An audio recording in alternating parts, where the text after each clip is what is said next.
দাও একটু কমায় দাও বাবা, আপনার কাছে দাম চাই আপনার কত করে। সো আজকে 20 তারিখ, এটা 2-3 দিন পার হয়ে গেছে। আজকে আম্মু আবার রান্না করছে গরুর মাংস। আর এখানে হ্যালো বন্ধুরা, আসসালামু আলাইকুম and welcome to my channel. আশা করি আপনারা সবাই ভালো আছেন এবং আলহামদুলিল্লাহ আমি এখন অনেকটা ভালো আছি। তো চলে আসলাম আরেকটা নতুন ব্লগ। তো ঈদের মধ্যে আমি প্রত্যেক ঈদে অ্যাকচুয়ালি পাস্তা রান্না করি, কিন্তু এবার ঈদে একটু অসুস্থ থাকায় আর পাস্তা টাস্তা কিছু রান্না করিনি। তাই ঈদের পরের দিন মনে হলো যে আজকে একটু পাস্তা রান্না করি।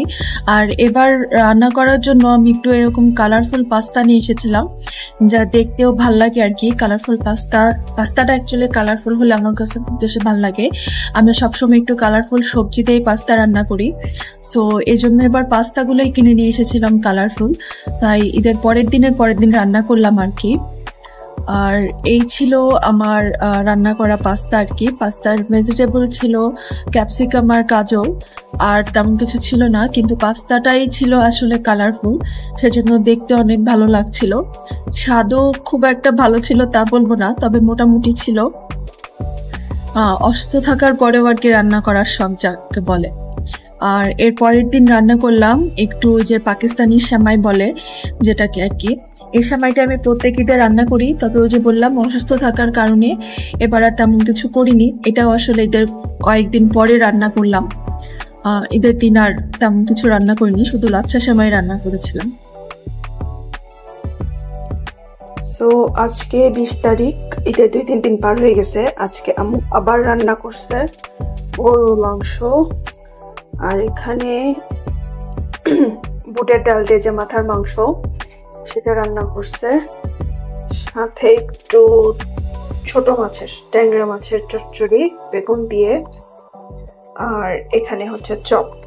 যেহেতু ঈদের দিন আমাদের কোনো পোলাও রান্না হয়নি, রাতের বেলা সবাই ভাত খাইছে, সেজন্য আজকে আম্মু পোলাও রান্না করছে। আর এখানে সালাদ। 2000 years later. অনেকদিন পর আমি আর আম্মু সকালবেলা উঠে ওই দিনকার লেকে গেলাম, কারণ আম্মু একটু বাজার করতে যাচ্ছিল। বাজার মানে আসলে আম কিনতে চাচ্ছিল।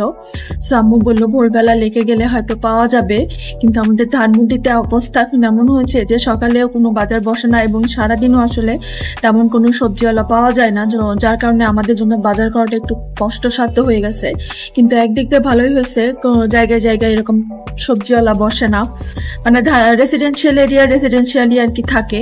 সো সকালবেলা তেমন কোনো সবজিওয়ালা পাইনি, আর আমটাম তো ছিলই না। এই একটা জায়গায় মানে এই সবজিওয়ালাটাই শুধু ছিল। আম্মু এখান থেকে কিছু শাক কিনলো, এই তো। আর মানে সবজি কেনাটা আমাদের জন্য একটু কষ্টসাধ্য হয়ে গেছে, কিন্তু একদিক দিয়ে ভালো লাগতেছে আর কি। কষ্ট হলেও ঠিক আছে, ভালো লাগতেছে যে রাস্তাঘাটের মধ্যে এত গ্যাঞ্জাম থাকে না আর কি।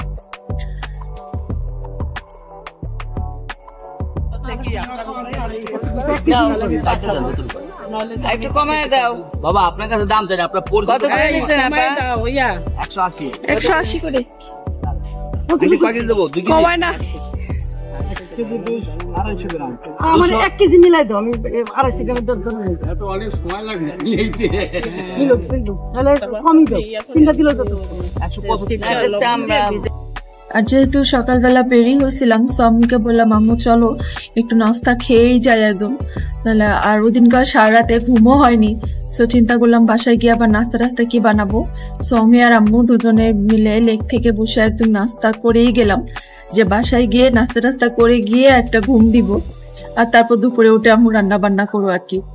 সো আমরা এই যে পরোটা আর এই ডাল ভাজি অর্ডার করছিলাম। বাসায় যতই ভালো করে পরোটা বানায় না কেন, আমার মনে হয় লেকের এই পরোটা ওরা যা দিয়ে বানায়, লেকের না আসলে বাইরে থেকে যে কোনো দোকান থেকেই পরোটা কিনলে আমার খেতে খুব ভাল লাগে। বাইরের ডাল ভাজিও অনেক ভাল লাগে, মানে বাসারটা থেকেও বেশি ভাল লাগে আর কি। আর এরপরে হচ্ছে আমি বিকালবেলা একটু বের হচ্ছিলাম, ওই যে বললাম দাঁতের ডাক্তারের কাছে যাবো। সো সেই দিনটা আর কি দাঁতের ডাক্তারের কাছে যাওয়ার জন্য আমি বের হলাম। The next day.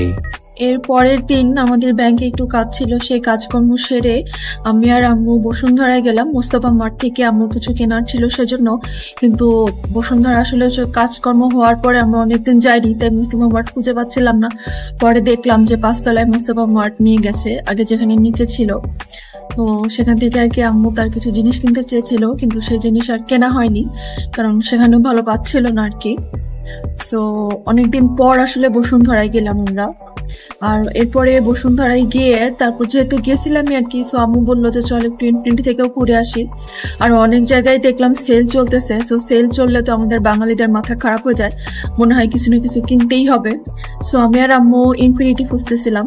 তো ইনফিনিটি আগে যেখানে ওই যে বাটার সাথেই ছিল, এখন তো সেটাতে নাই, একদম টপ ফ্লোরে নিয়ে চলে গেছে। তো সেটা তো আর আগে জানতাম না, কারণ ওই যে কাজ হচ্ছিল বসুন্ধরাতে, এরপরে আসলে আমরা আর যাইনি, অনেকদিন পর বসুন্ধরা সিটিতে গেলাম।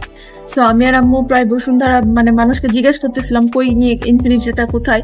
সো বলতেছিল উপরে 8 তলায়, উপরে 8 তলায়। খুঁজতে খুঁজতে খুঁজতে খুঁজতে আমাদের হাত পা ব্যথা হয়ে গেছে ওই দিনকা, মানে অনেকক্ষণ ধরে শুধু হাঁটতেছিলাম। এরপরে তো লিফট তো পাওয়াই যায় না। আর এরপরে উপরে গিয়ে দেখলাম ওয়াও, খুব সুন্দর করে ফেলছে এই জায়গাটা। মানে এটা আসলে এরকম সুন্দর করার পর আমরা আসিনি, সেজন্য হঠাৎ করে দেখি এত ভালো লাগতেছিল যে আগে যেখানে একটা ফুড কোর্ট ছিল এখানে, সেই ফুড কোর্টটা সরাই আসলে করা হয়েছে। সব ভালো ভালো ব্র্যান্ডের দোকানগুলো সব একসাথে নিয়ে আসছে। আর জায়গাটা এত সুন্দর করে ডেকোরেট করা, দেখতে মানে খুবই ভালো লাগতেছিল।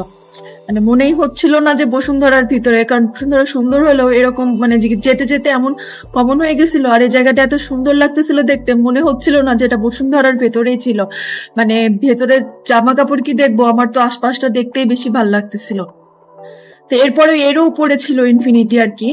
সো এখানে প্রায় প্রত্যেকটা দোকানে ওই দিনকার সেল চলতেছিল। সো আমরা কিছু কিনি আর না কিনি, আমি আর আম্মু প্রত্যেকটা দোকানে ঘুরে ঘুরে যাচ্ছিলাম। কেনাকাটা আসলে কিছুই হয় নাই, কারণ ওই তো বলে না সবসময় সেলের জিনিস আসলে ভালো হয় না, যতই সেল চলুক না কেন। সো আমাদের কেনাকাটা কিছুই হয় নাই, কিন্তু একসাথে এত সুন্দর সুন্দর দোকান দেখে, এত সুন্দর সুন্দর সাজানো দেখে আর এই লাইটিং দেখে এত ভালো লাগতেছিল। সো আম্মুকে বললাম মামু কিনি আর না কিনি, চলো প্রত্যেকটা দোকান থেকে আমরা ঘুরে আসি। সো আমাদের আর কি তাই হয়েছে, আমরা কিছু কিনি নাই, আমি আর আম্মু শুধু ঘুরতেই আসছিলাম। তবে এই জায়গাটা খুবই সুন্দর করছে এবং আমার কাছে জিনিসটা অনেক ভালো লাগছে যে আগে যেরকম এক একটা ফ্লোরে এক একটা ব্র্যান্ডের দোকান ছিল যেগুলো খুঁজতে খুঁজতে খবর হয়ে যেত, এখন এই জায়গায় আসলে সব কিছু একসাথে পাওয়া যাবে।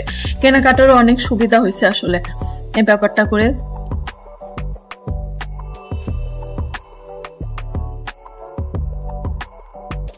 আর এই যেও শেষ পর্যন্ত ওইখান থেকেও আর একটু উপরে দিয়ে এসকেলেটারে উঠে উপরে গিয়ে এক পাশে ছিল ইনফিনিটি আর এক পাশে ছিল আসলে এক্সট্রাসি। সো শেষ পর্যন্ত আমরা আর কি ইনফিনিটি খুঁজে পেলাম, যদিও ইনফিনিটি খুঁজে পেলে কোনো লাভ হয় নাই, কারণ ইনফিনিটিতে আমরা তেমন কিছু কিনি নাই, মানে কিনি নাই কি কোনো কিছুই কিনি নাই, জাস্ট ঘুরে ঘুরে দেখছি, কেনাকাটা আসলে কিছুই করি নাই।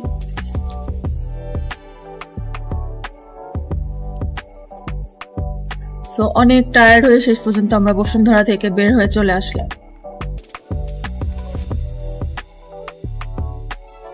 আর এরপরে হঠাৎ করে আমার ওদিনকা মনে হচ্ছিল, তখন প্রায় বাজে রাত্রে 8:30, আমার মনে হচ্ছিল হয় দই ফুচকা নয় রাজকাচুরি কিছু একটা খাই।